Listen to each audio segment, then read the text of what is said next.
ऐसे में जन सुराज मुद्दों की राजनीति लेकर लोगों के बीच में जा रही है।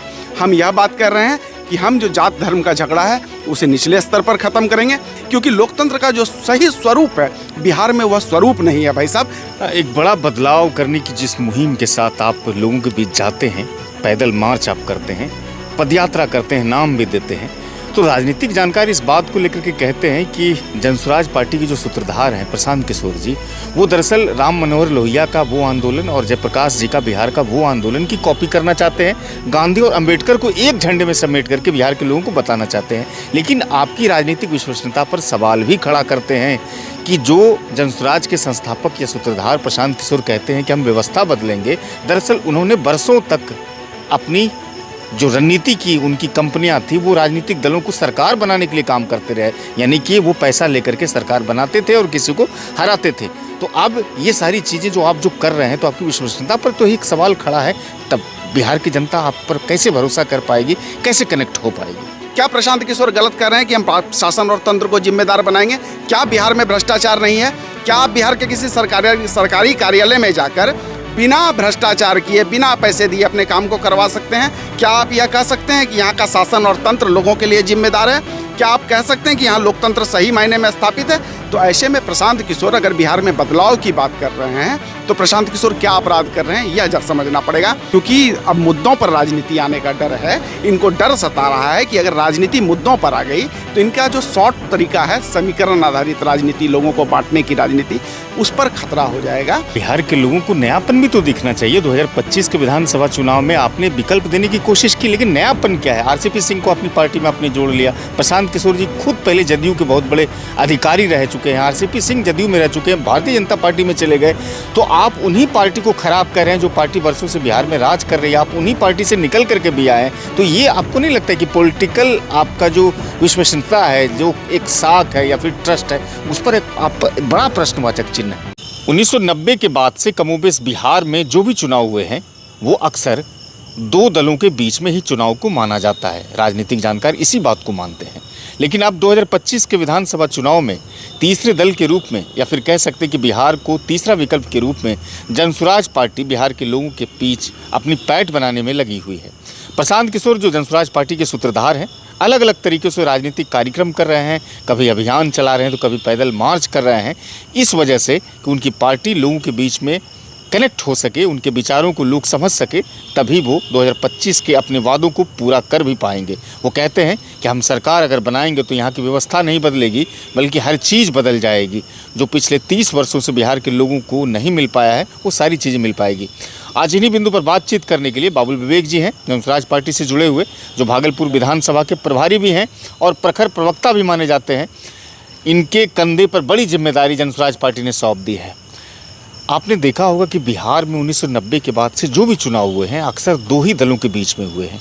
तीसरी पार्टी के रूप में आपकी पार्टी अब बिहार के लोगों के बीच में कनेक्ट होने की कोशिश कर रही है। तो बिहार में 1990 के बाद से कमोबेश ये देखा गया है कि जहाँ पर विकास से कहीं ज़्यादा हावी जातीय समीकरण हुए हैं। अब जिस विचारधारा के साथ बाबुल जी आपकी पार्टी लोगों के बीच में जा रही है, वो विचारधारा यहाँ के लोगों को कितना समझ में आ पाएगा, या फिर वो उस विचारधारा से कितना कनेक्ट हो पाएंगे, क्योंकि कहीं ना कहीं जाति हमेशा हर चुनाव में हावी रहा है। धन्यवाद इकराम जी, और आपके दर्शकों को नमस्कार। धन्यवाद कि आपने अपना पक्ष रखने का मौका दिया। सबसे पहले जो आपने सवाल कहा क्या कि यहाँ की जो राजनीति है इसमें हमारी प्रासंगिकता क्या है। प्रासंगिकता को समझने के पहले सबसे पहले हमें यहाँ की राजनीति पर मैं थोड़ा सा प्रकाश डालना चाहूँगा, क्योंकि बिहार में आपने कहा कि जाति आधारित राजनीति होती है। बिहार का यह दुर्भाग्य रहा है कि 90 के दशक के बाद बिहार में समीकरण आधारित राजनीति हो गई है। जो पहले जाति आधारित राजनीति हुआ करती थी, अब उसमें धर्म आधारित राजनीति भी हो गया है। सच यही है कि जाति या धर्म की राजनीति से न जातियों का भला हुआ है, न किसी धर्म का भला हुआ है।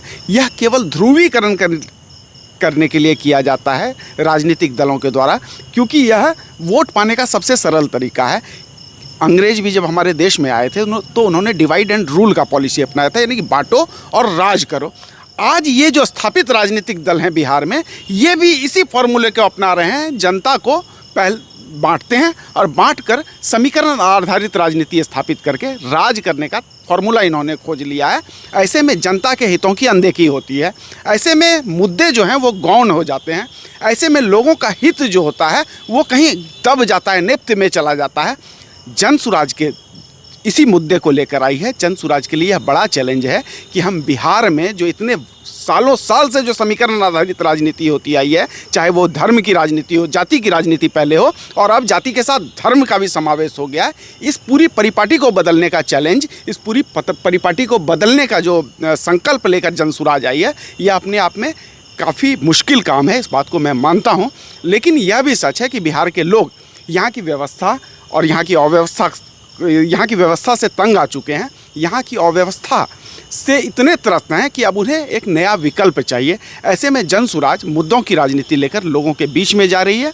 हम यह बात कर रहे हैं कि हम जो जात धर्म का झगड़ा है उसे निचले स्तर पर ख़त्म करेंगे। हम यह बात कर रहे हैं कि हम तंत्र को ज़्यादा पारदर्शी बनाएंगे। हम यह बात कर रहे हैं कि सरकार और सिस्टम को हम लोगों के लिए जिम्मेदार बनाएंगे। हम यह बात कर रहे हैं कि लोकतंत्र सही स्वरूप जो है लोकतंत्र का, उस रूप में हम यहाँ पर स्थापित कैसे करें, क्योंकि लोकतंत्र का जो सही स्वरूप है बिहार में वह स्वरूप नहीं है भाई साहब। बिहार में लोगों को बांटकर सिर्फ राजनीतिक दल अपना हित साध रहे हैं, यही बिहार की राजनीति का सच है। और ऐसे में जन सुराज जो संकल्प लेकर आई है कि हम यहाँ पर बड़ा बदलाव करेंगे, उसके लिए जन जागरण करने की दिशा में हम काम कर रहे हैं, लोगों को अपने विचारों से अवगत करा रहे हैं और आशा करते हैं कि जिस प्रकार से हमें लोगों का सहयोग मिल रहा है, आने वाले समय में बिहार के लोग जिस प्रकार से हमारी बातों को समझ रहे हैं, निसंदेह बिहार में परिवर्तन तय है 2025 में। इस बात के लिए मैं आपको आश्वस्त कर देता हूँ। एक बड़ा बदलाव करने की जिस मुहिम के साथ आप लोगों के बीच जाते हैं, पैदल मार्च आप करते हैं, पदयात्रा करते हैं, नाम भी देते हैं, तो राजनीतिक जानकार इस बात को लेकर के कहते हैं कि जनसुराज पार्टी के जो सूत्रधार हैं प्रशांत किशोर जी, वो दरअसल राम मनोहर लोहिया का वो आंदोलन और जयप्रकाश जी का बिहार का वो आंदोलन की कॉपी करना चाहते हैं, गांधी और अंबेडकर को एक झंडे में समेट करके बिहार के लोगों को बताना चाहते हैं। लेकिन आपकी राजनीतिक विश्वसनीयता पर सवाल भी खड़ा करते हैं कि जो जनसुराज के संस्थापक या सूत्रधार प्रशांत किशोर कहते हैं कि हम व्यवस्था बदलेंगे, दरअसल उन्होंने बरसों तक अपनी जो रणनीति की उनकी कंपनियां थी वो राजनीतिक दलों को सरकार बनाने के लिए काम करते रहे, यानी कि वो पैसा लेकर के सरकार बनाते थे और किसी को हराते थे। तो अब ये सारी चीज़ें जो आप जो कर रहे हैं, तो आपकी विश्वसनीयता पर तो एक सवाल खड़ा है। तब बिहार की जनता आप पर कैसे भरोसा कर पाएगी, कैसे कनेक्ट हो पाएगी? तो केवल इस आधार पर कि प्रशांत जी रणनीतिकार हैं, आप उन्हें खारिज नहीं कर सकते। कोई वकील है तो वो अपना काम करेगा, कोई डॉक्टर है तो वो अपना काम करेगा, कोई इंजीनियर है तो वो अपना काम करेगा। ये एक रणनीतिकार थे, इन्होंने अपना काम किया। लेकिन बात अब की करें, प्रशांत किशोर जिन मुद्दों को लेकर बिहार की राजनीति में आए हैं, वो मुद्दे कितने प्रासंगिक हैं, वो मुद्दे कितने जरूरी हैं, इस बात पर विचार करना होगा। क्या प्रशांत किशोर गलत कर रहे हैं कि हम शासन और तंत्र को जिम्मेदार बनाएंगे? क्या बिहार में भ्रष्टाचार नहीं है? क्या आप बिहार के किसी सरकारी कार्यालय में जाकर बिना भ्रष्टाचार किए, बिना पैसे दिए अपने काम को करवा सकते हैं? क्या आप यह कह सकते हैं कि यहाँ का शासन और तंत्र लोगों के लिए जिम्मेदार है? क्या आप कह सकते हैं कि यहाँ लोकतंत्र सही मायने में स्थापित है? तो ऐसे में प्रशांत किशोर अगर बिहार में बदलाव की बात कर रहे हैं तो प्रशांत किशोर क्या अपराध कर रहे हैं, यह समझना पड़ेगा। रही बात इन राजनीतिक दलों के आरोपों की, तो इन राजनीतिक दलों को क्योंकि अब मुद्दों पर राजनीति आने का डर है, इनको डर सता रहा है कि अगर राजनीति मुद्दों पर आ गई तो इनका जो शॉर्ट तरीका है समीकरण आधारित राजनीति, लोगों को बांटने की राजनीति, उस पर खतरा हो जाएगा, लोग जागरूक न हो जाएं। इसके लिए जन सुराज को अलग अलग तरीके से ये नकारने का प्रयास कर रहे हैं। लेकिन यह सच है कि प्रशांत किशोर का होना राजनीति में उतना जरूरी नहीं है जितना प्रशांत किशोर जिन मुद्दों को लेकर राजनीति में आए हैं उसका होना जरूरी है। यहाँ मुद्दे प्रधानता में हैं। लेकिन बाबुल जी, बिहार के लोगों को नयापन भी तो दिखना चाहिए। 2025 के विधानसभा चुनाव में आपने विकल्प देने की कोशिश की, लेकिन नयापन क्या है? आरसीपी सिंह को अपनी पार्टी में आपने जोड़ लिया। प्रशांत किशोर जी खुद पहले जदयू के बहुत बड़े अधिकारी रह चुके हैं, आरसीपी सिंह जदयू में रह चुके हैं, भारतीय जनता पार्टी में चले गए। तो आप उन्हीं पार्टी को खराब कर रहे हैं जो पार्टी वर्षों से बिहार में राज कर रही है। आप उन्हीं पार्टी से निकल करके भी आए हैं। तो ये आपको नहीं लगता है कि पॉलिटिकल आपका जो विश्वसनीयता है, जो एक साख है या फिर ट्रस्ट है, उस पर एक आप बड़ा प्रश्नवाचक चिन्ह है? नहीं, ये कहीं से प्रश्नवाचक चिन्ह इसलिए नहीं है क्योंकि हम राजनीति हमेशा मुद्दों पर होनी चाहिए। राजनीति चेहरे को देखकर, व्यक्ति को देखकर उसे खारिज कर देना, उसे नहीं करना। हम उसके कार्यों को देख कर उसे खारिज कर सकते हैं, उसके कार्यों के आधार पर उसे स्वीकार कर सकते हैं। आज प्रशांत किशोर जनता दल यूनाइटेड में रहे, जनता दल यूनाइटेड से अगर उसी सिस्टम में रहते तो आज हम उनके ऊपर सवाल, उन्होंने कुछ ना कुछ तो कमी दिखी, वो उन्होंने अपना एक नया प्रयास बिहार में शुरू किया। आज आरसीपी सिंह आए, कल और भी कई लोग आएंगे। एक राजनीतिक दल के दरवाजे हर किसी के लिए खुले रह सकते हैं। मैं फिर से आपको यही कहना चाहूँगा, यहाँ प्रधानता मुद्दे की है। जिस मुद्दों पर हम बात कर रहे हैं, बिहार को बदलने की बात कर रहे हैं, बेहतर शिक्षा व्यवस्था की बात कर रहे हैं, बेहतर स्वास्थ्य व्यवस्था की बात कर रहे हैं, तंत्र और शासन को जिम्मेदार बनाने की बात कर रहे हैं, भ्रष्टाचार को समाप्त करने की बात कर रहे हैं, तो ये ज़्यादा महत्वपूर्ण है। और ऐसे मुद्दों के आधार पर अगर हम राजनीतिक दलों का चयन करें, तभी जो है लोकतंत्र का भला होगा, तभी बिहार का भला होगा। अन्यथा ऐसे भटकाने वाली ताकतें हमें और आपको ऐसे ही भटकाती। एक सवाल बाबुल जी, पिछले 35 वर्षों से 30 वर्षों से या 40 वर्षों से 90 के बाद जो भी रहा है, जातीय समीकरण पर आधारित सरकार बनी और कई मरतबा बिहार के लोगों ने सरकार चुना भी। तो आपके नज़रिए से, आपकी पार्टी के नज़रिए से आखिर बिहार की जनता वही गलती बार बार क्यों कर रही है?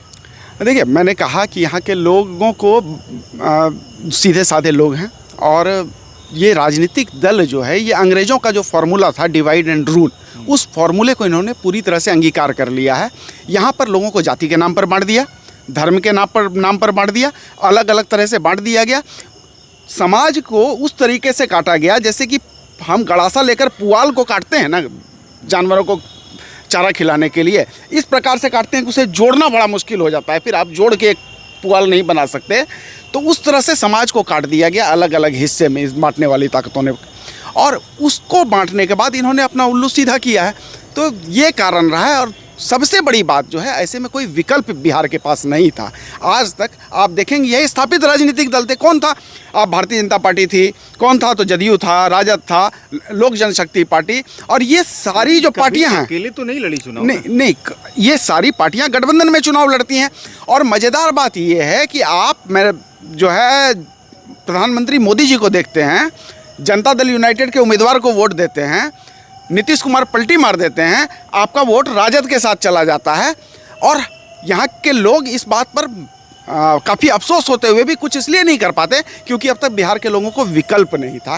पहली बार ऐसा हुआ है कि बिहार के लोगों को एक सही विकल्प मिल रहा है, जो मुद्दों की राजनीति की बात कर रही है, जो बात यह कर रही है कि हम शिक्षा व्यवस्था को बेहतर करेंगे, स्वास्थ्य व्यवस्था को बेहतर करेंगे, और हम शासन और तंत्र को पारदर्शी बनाएंगे, हम लोगों के हित में काम करेंगे। बिहार में आमूलचूल परिवर्तन की बात कर रहे हैं, हम बिहार में पलायन रोकने की बात कर रहे हैं। आज बिहार जो पूरी तरह से मजदूरों का हब बन गया है, जो कैपिटल बन गया है मजदूर सप्लाई का, जो पूरे देश में यहाँ से मजदूर जा रहे हैं, फैक्ट्री माल, कच्चा माल हमारे यहाँ का, मजदूर हमारे यहाँ का, लेकिन फैक्ट्री गुजरात का है और गुजरात के लोग कमा रहे हैं, लाभान्वित गुजरात के लोग हो रहे हैं, हमारे यहाँ रोजगार नहीं है। आप ट्रेनों में जाकर देखिए क्या स्थिति है, किस तरह से यहाँ से भीड़ भर के भीड़ जा रही है और किस नारकी स्थिति में लोग यहाँ से जा रहे हैं, यह देखने वाली बात है। आज तक किसी भी राजनीतिक दल ने क्या उन मजदूरों के दर्द को समझा? आज तक किसी भी राजनीतिक दल ने यहाँ के लोगों की तकलीफ़ों को समझा? सरकारी स्कूल में सब कुछ है, शिक्षा नहीं है, क्यों नहीं है? किसी राजनीतिक दल ने इसको सुधारने की दिशा में कोई काम किया? नहीं। अगर जनसुराज आज पहली बार आई है और इन मुद्दों पर बात कर रही है, तो मैं आपको यह भरोसे के साथ कहता हूं कि जनसुराज के साथ बिहार के लोग इसलिए खड़े मिलेंगे क्योंकि अब उन्हें सही विकल्प मिल गया है। आज तक उनके पास कोई सही विकल्प नहीं था। शुक्रिया, आपने समय दिया सिटीजन टाइम्स को, इसके लिए शुक्रिया। धन्यवाद इकराम जी, बहुत बहुत धन्यवाद आपका। बाबुल विवेक जी को सुना, जो जनसुराज पार्टी भागलपुर के उपाध्यक्ष हैं और विधानसभा प्रभारी भी हैं भागलपुर के, और अच्छे प्रवक्ता भी हैं। तो इस वीडियो को लोगों तक पहुँचाइएगा, चैनल को भी सब्सक्राइब कीजिएगा। शुक्रिया।